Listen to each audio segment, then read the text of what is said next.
Good morning students. आज की worksheet में हम पृथ्वी के प्रमुख परिमंडल जलमंडल के बारे में जानेंगे। पृथ्वी की सतह पर महासागरों, झीलों, नदियों, भूमिगत जल तथा अन्य जलाशयों के रूप में उपस्थित जल को जलमंडल कहा जाता है। हमारी पृथ्वी पर जो पानी होता है वो कहाँ कहाँ मिलता है?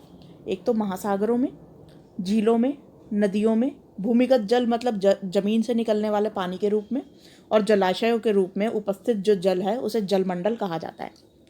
पृथ्वी को नीला ग्रह कहा जाता है क्योंकि पृथ्वी पर 71% भाग जल के रूप में उपस्थित है। अब ये जो हमारी पृथ्वी है, ये जो यहाँ पर दिखा रखी है, इसमें 71% जो भूभाग है वो पानी से ढका हुआ है। ठीक है, तो हमारे जो पृथ्वी है उसमें 71% पानी है और बाकी 29% भूमि है। तो अब इस जो 71% पानी है इसके अंदर भी इसमें 97% इस पानी का, अब इस पानी का 97% की बात हो रही है, इसमें से 97% से अधिक पानी महासागरों में खारे पानी के रूप में पाया जाता है। अब यहाँ पर देखो एक पाई चार्ट दिखा रखा है, इसके अंदर ये हमें बता रखा है कि महासागरों में जो पानी है वो 97.5% है और उस पानी जो हम जो पानी पीते हैं जो ताज़े पानी के रूप में होता है, जैसे हिमालय से निकलने वाला ताज़ा पानी या जो नदियों के अंदर ताज़ा पानी होता है, वो जो ताज़ा पानी पीने लायक होता है वो सिर्फ 2.5% है पूरी दुनिया में। खारा पानी हम पी नहीं सकते, वो 97.5% है, और जो हम पानी पी सकते हैं वो पूरी दुनिया में सिर्फ 2.5% पानी है जो सिर्फ नदियों में बहता है। और कहाँ से निकल कर आता है? पर्वतों से निकल कर आता है।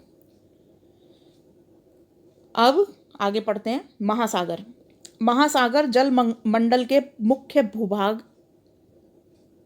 महासागर जलमंडल के मुख्य भाग हैं। ये खारे पानी के विशाल क्षेत्र हैं। ये जो महासागर है ये जलमंडल के मुख्य भाग होते हैं और ये खारे पानी से के विशाल क्षेत्र होते हैं, मतलब इनका सारा पानी खारा होता है। महासागरीय जल हमेशा गतिशील रहता है। तरंगे, ज्वार भाटा तथा महासागरीय धाराएं महासागरीय जल की 3 मुख्य गतियां हैं।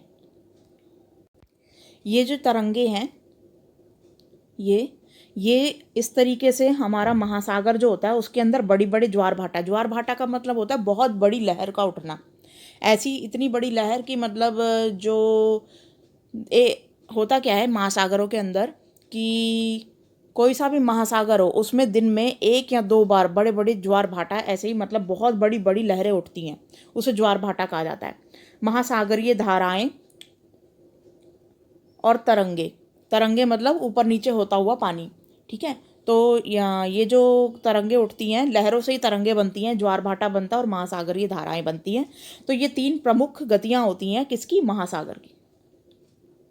तो अब ये 5 प्रमुख महासागर हमारे पृथ्वी पर पाए जाते हैं। पहला है प्रशांत महासागर। ये सबसे गहरा महासागर है, इसको पैसिफिक ओशन बोलते हैं इंग्लिश में और हिंदी में बोलते हैं प्रशांत महासागर। फिर है अटलांटिक महासागर, हिंद महासागर, दक्षिणी महासागर और आर्कटिक महासागर। अब इसको हम मैप में भी एक बार देख लेते हैं। तो हम मैप में देखेंगे कि ये महासागर कहाँ कहाँ पड़ते हैं।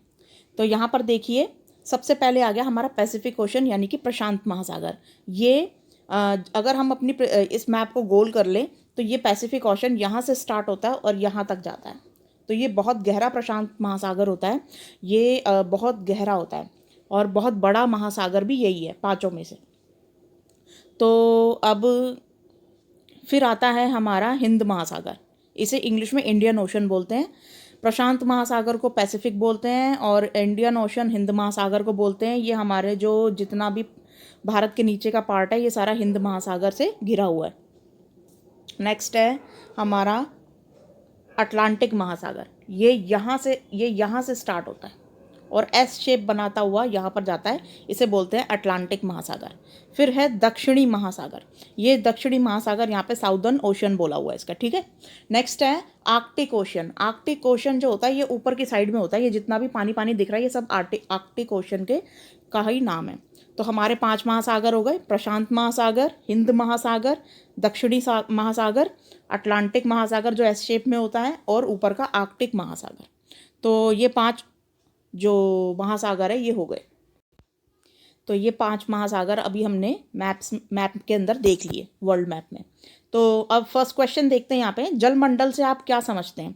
जलमंडल से आप क्या समझते हैं? तो ऊपर जो जलमंडल की परिभाषा दे रखी है यहाँ पर कि की सतह पर, ये यहाँ से लेकर यहाँ तक पूरा पैराग्राफ आएगा, पृथ्वी की सतह पर महासागरों, झीलों, नदियों, भूमिगत जल तथा अन्य जलाशयों के रूप में उपस्थित जल को जलमंडल कहा जाता है। तो ये आप फर्स्ट क्वेश्चन का आंसर यहीं से लिख लेंगे देखकर।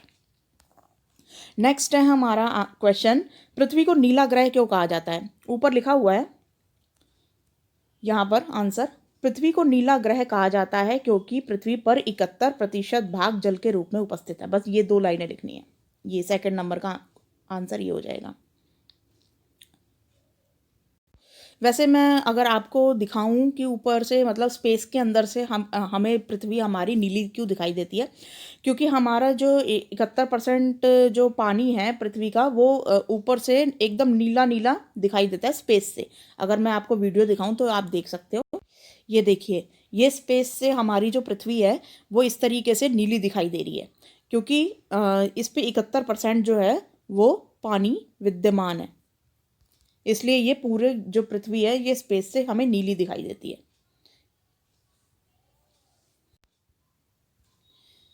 अब हम लास्ट थर्ड क्वेश्चन करेंगे, 5 प्रमुख महासागरों के नाम लिखो। तो यहाँ पर जो 5 प्रमुख महासागर हैं वो हमारे ये रहे, आप इन्हीं को लिख देंगे इस थर्ड क्वेश्चन में। तो ये आपका थर्ड का आंसर हो जाएगा, थर्ड का आंसर हो जाएगा ये। तो पहला महासागर है प्रशांत महासागर, अटलांटिक महासागर, हिंद महासागर, दक्षिणी महासागर और आर्कटिक महासागर। तो आप इन 5 के नाम यहाँ थर्ड के आंसर में लिख देंगे। आई होप आज की वर्कशीट आपको समझ में आई होगी। Thank you.